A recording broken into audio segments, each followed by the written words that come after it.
Hi you guys, my name is Joy, and I'm doing this video because I need to tell our story and video it and put it out so that you can all hear.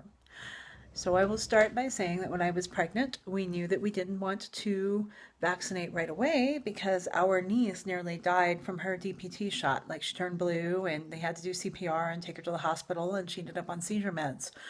So we knew that we didn't want to do everything right away. We made an agreement with our pediatrician that we would hold off on vaccinating until Dominic turned 2. And that was a fight, but I won.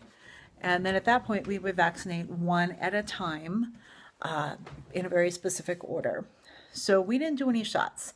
Now, Dominic had a horrible yeast diaper rash, and nobody told me that cracked and bleeding on the outside means cracked and bleeding on the inside too. So when he turned 2, he had this rash, and we went ahead and proceeded with our agreement.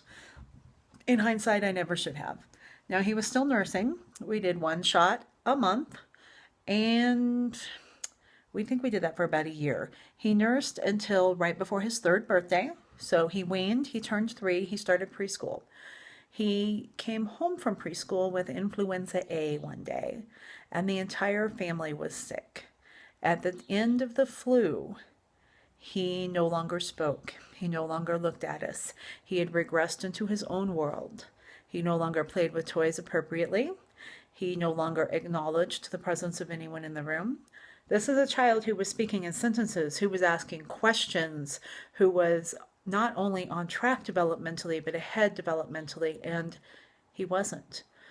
So all of those vaccines were, in fact, part of the toxic overload that tipped him into autism. Autism is toxins. It's toxicity in every form. It is formaldehyde. It is aluminum, it is fluoride, it is all those chemicals we are barraged with all day, every day. And for my son, the final toxic insult was this influenza virus, and that tipped him all the way over. So do your homework. I tell all parents this: do your homework. Look for a family history of autoimmune illness. I have autoimmune all over my family, and no one told me.